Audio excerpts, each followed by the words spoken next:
বসার একটি স্থান গ্রহণ করানো হলো। জুলেখার বাসায় একটি বিশাল বড় একটি মজলিস তৈরি করা হলো। সেখানে মহিলারা আসবে, তার বাসায় এসে তারা দাওয়াত খাবে এবং সমস্ত মহিলা গলি গলিতে যত মহিলারা রয়েছে সমস্ত মহিলাদেরকে ইনভাইট করা হলো, সবাইকে আহ্বান করা হলো। এখন তো জুলেখা দাওয়াত দিয়েছে, সমস্ত মহিলা হাজির হয়েছে, না হাজির হলে তো ঝামেলা। সমস্ত মহিলারা যখন হাজির হয়েছে, হাজির হওয়ার পরে জুলেখা কি করলেন, সমস্ত মহিলাদেরকে একটা করে আপেল তাদের হাতে দিয়ে দিলেন, একটা করে আপেল তাদের হাতে দিয়ে দিলেন। তাদেরকে দুইটা সিরিয়ালে বসালেন, দুইটা সিরিয়ালে তাদেরকে বসিয়ে দিলেন। বসিয়ে দেওয়ার পরে তাদের হাতে করে একটা করে আপেল আর একটা করে ধারালো সিকিনা, ধারালো ছুরি তাদের হাতে দিয়ে দিলেন, ধারালো ছুরি এবং একটা করে আপেল তাদের হাতে দিয়ে দিলেন। এবং তাদেরকে অনুমতি দেওয়া হলো, যখন ইউসুফ এই মজলিসে যখন আগমন করবে, যখন প্রবেশ করবে, আর আমি যখন তোমাদেরকে বলবো তোমরা তোমাদের আপেলটা কাটা শুরু করো, ঠিক সেই মুহূর্তে তোমরা তোমাদের আপেল কাটা শুরু করবে। যখন আমি তোমাদেরকে আপেল কাটার জন্য বলবো, তখনই তোমরা ওয়াআতাত কুল্লা ওয়াহিদাতিন মিনহুন্না সিকিনা ওয়া ক্বালাত ইখরুজ আলাইহিন। যখন ইউসুফকে যখন প্রবেশ করানো হবে, যখন এই মজলিসে ইউসুফ যখন প্রবেশ করবে, তখন তোমরা তোমাদের হাতের ছুরি দিয়ে, ধারালো ছুরি দিয়ে তোমরা তোমাদের আপেল কাটা শুরু করবে। আচ্ছা ঠিক আছে, মহিলারা প্রস্তুত। فلما رأيناه أكبرناه وقطعن أيديهن وقلن حاشا لله ما هذا إلا بشرا। সম্মানিত ভাইরা আমার, এমন তো করার কি করলেন, এমন তো করার কি করলেন, জুলেখা ইউসুফকে ডাকলেন, জুলেখা ইউসুফকে মজলিসে আসার জন্য ডাকলেন। ইউসুফ কি করলেন, সুন্দর পোশাক, সুন্দর লিবাস পরিধান করে তিনি এমন অবস্থায় তিনি মজলিসের মধ্যে প্রবেশ করলেন। মজলিসের মধ্যে প্রবেশ করার পরে ফালাম্মা রাআইনাহু আকবারনাহু ওয়া ক্বাত্তা'না আইদিয়াহুন্না ওয়া কুলনা হাশা লিল্লাহ।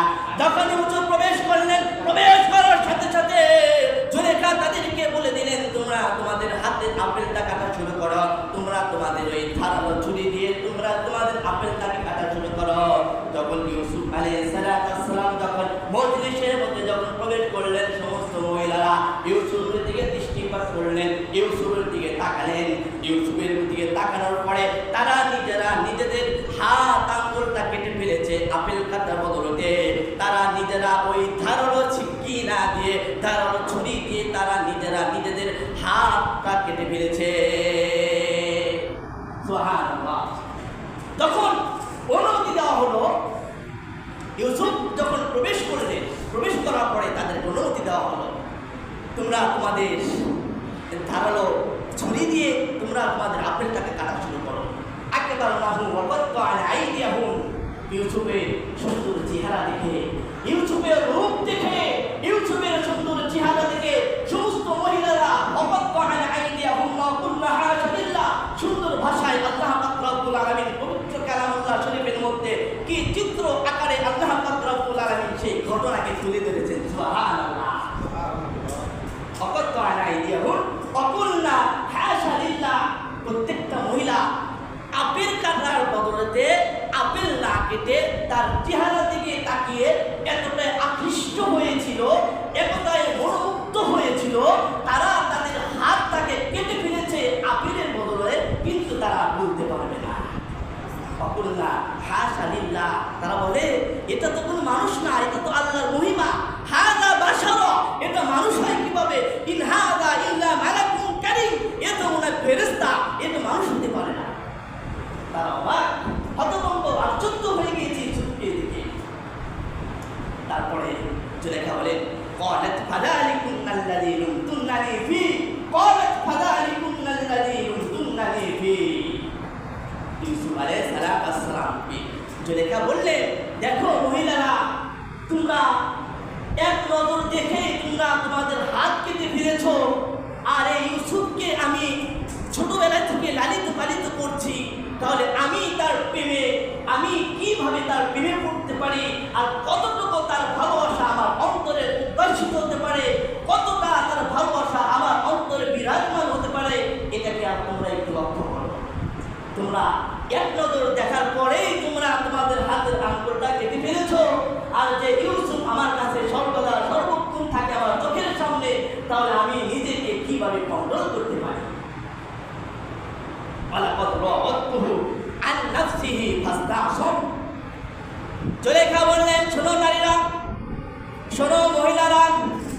এই ইউসুফকে আমি কতবার তাকে প্রেমের ফাঁদে ফেলিয়েছি, কতবার তাকে প্রেমের ফাঁদে ফেলেছি, কিন্তু ইউসুফের নফসটাকে কখনো তিনি অপবিত্র করে নাই, কখনো নাপাক করে নাই, কখনো ভালোবাসায় তিনি তাপিত হয় নাই। আমি এত সুন্দরী রমণী নারী, তবুও তিনি আমার দিকে তিনি দৃষ্টিপাত করে নাই, আমার দিকে তার কোনো আকর্ষণ, তার কোনো ভালোবাসা ছিল না, আমার মধ্যে কোনো তার নিষিদ্ধ কোনো ভালোবাসা ছিল না। ওয়ালা ইল্লাম ইয়াফআল মা আমরুহু লা ইউসজানান্না ওয়া লা ইয়াকুনা মিনাস সাগীর। জুলেখা মজলিসের সমস্ত নারীদেরকে বললেন, ও নারীরা শোনো, এখন তোমরাই বলো, তোমরা একটা কথা বলো, যে গোলাম আমারটা খায়, আমারটা পড়ে, আমার হুকুমে চলাফেরা করে, সেই গোলামকে আমি একটি কাজ আহ্বান করেছি, একটি কাজের অনুমতি দিয়েছি, যদি সেই গোলাম যদি সেই কাজটা না করে, আচ্ছা তোমরাই বলো সেই গোলামের কি পরিণতি হতে পারে? যে গোলাম আমার এখানে থাকে, আমার এখানে খাওয়া দাওয়া করে, আমার আসবাবপত্র তিনি ব্যবহার করে, আমার টাকা পয়সা সে ব্যবহার করে, সেই গোলামকে আমি একটি কাজে অনুমতি দিয়েছি, আদেশ করেছি, আদেশ করেছি, মা আমরুহু লা ইউসজানান্না ওয়া লা ইয়াকুনা মিনাস সাগীরিন। আমি আদেশ করার পরেও যদি সেই গোলাম মালিকের আনুগত্য না করে, তাহলে তোমরাই বলো সেই গোলামের পরিণতি কি হবে? সমস্ত মহিলারা বললেন, লা ইউসজানান্না ওয়া লা ইয়াকুনা মিনাস সাগীরিন। যদি কোনো গোলাম মালিকের কথা না শোনে, তাহলে কি করা হবে? ওই গোলামকে কারাবদ্ধ করা হবে, গোলামকে জেলে পাঠানো হবে, সেই গোলামকে কঠিন থেকে কঠিন শাস্তির মধ্যে তাকে ফেলে দিতে হবে। মহিলা কি দিল? পরামর্শ দিল যে, ইউসুফ, তোমার মালিক তোমার প্রেমে পড়েছে, তোমার মালিক তোমাকে কাছে পেতে চেয়েছে, তোমার মালিক তোমাকে ডেকেছে, তোমার মালিক তোমার মালিকেরটা পরো খাও। এখন যদি তুমি তোমার মালিকের কথা না শোনো, এটা কি হতে পারে? এটা হতে পারে না। তাহলে তোমাকে ওই জেলে তোমাকে কারারুদ্ধ হতে হবে। মহিলারা এই কথা বললেন। এই জন্য আমরা এই আয়াত থেকে আমরা শিক্ষা নিতে পারি, আয়াত থেকে আমরা শিক্ষা গ্রহণ করতে পারি যে আমাদের কখনো কোনো অবস্থায় কোনো খারাপ সঙ্গী আমাদের বানানো যাবে না, কোনো খারাপ সঙ্গী আমাদের এলাও করা যাবে না, কোনো খারাপ সঙ্গী আমাদের সাথে মিশ্রিত করা যাবে না, কোনো খারাপ বন্ধুকে নিজের সাথে জড়িত করা যাবে না। কারণ একদম খারাপ বন্ধু হতে পারে একটা খারাপ বন্ধু কিয়ামতের ময়দানে তাকে টেনে হিঁচড়ে তাকে জাহান্নাম পর্যন্ত নিয়ে যাবে। কুরআনের কথা, সূরা ফুরকানের মধ্যে আল্লাহ পাক রব্বুল আলামিন বলে দিয়েছে, লাকাদ আদাল্লানি আনি যিকরি বা'দা আয জাআনি। আল্লাহ তাআলা কিয়ামতের ময়দানে ওই বন্ধুরা বলবে, আমার দুনিয়াতে বন্ধু ছিল, আমার দুনিয়াতে বান্ধবী ছিল, আমার দুনিয়াতে ঘনিষ্ঠ বন্ধু ছিল, তারা আমাকে ইবাদত করতে দেয়নি, তারা আমাকে হিংসা শিখিয়েছে, তারা আমাকে গীবত শিখিয়েছে, তারা আমাকে খারাপ কাজ শিখিয়েছে, তারা আমাকে বকাবাজি শিখিয়েছে। কিয়ামতের ময়দানে তাদের নামে তারা নালিশ দেওয়া শুরু করবে, নোটিশ দেওয়া শুরু করবে। তখন আল্লাহ তাআলা বলবে, কেন তুমি লাকাদ আদাল্লানি আনি যিকরি বা'দা ইয জাআনি, তোমাকে তারা ডেকেছে গুনাহের জন্য, তারা তোমাকে ডেকেছে, তুমি কেন গেলা? তুমি কি কোরআন পড়ো নাই? তুমি কি হাদিস পড়ো নাই? এই জন্য আমরা এই আয়াত থেকে আমরা শিক্ষা নিতে পারি, আয়াত থেকে আমরা শিক্ষা হাসিল করতে পারি। কোনো খারাপ বন্ধুকে আমরা এলাও করবো না, যারা বকাবাজি করে তাদেরকে আমরা এলাও করবো না, তাদের সাথে আমাদের ছিন্ন হবে। একমাত্র আল্লাহর জন্য বন্ধুত্ব হবে, একমাত্র আল্লাহর জন্য বন্ধুত্ব হবে, আর আল্লাহর জন্য বন্ধুত্বের চিহ্ন হবে। এটা কোরআনের কথা। আল্লাহর জন্য যদি বন্ধুত্ব বাড়াতে পারেন, সেই বন্ধু আপনাকে জান্নাতে নিয়ে যাবে। আর যে আল্লাহর বিরুদ্ধে কাজ করে, তাকে যদি আপনি বিচ্ছিন্ন করতে পারেন, তাহলে কিয়ামতের ময়দানে আপনি তার উপরে তার শাফাআত আপনার কোন কাজে আসবে না। সম্মানিত ভাইরা, এখন আসুন, তাহলে মহিলারা বললেন, ইউসুফ, তোমার মালিক তোমাকে একটা কাজ আহ্বান করেছে, ডেকেছে, তুমি রাজি হয়ে যাও, কারণ সে তো তোমার মালিক, মালিকের কথা তুমি মালিকের আনুগত্য করবে না?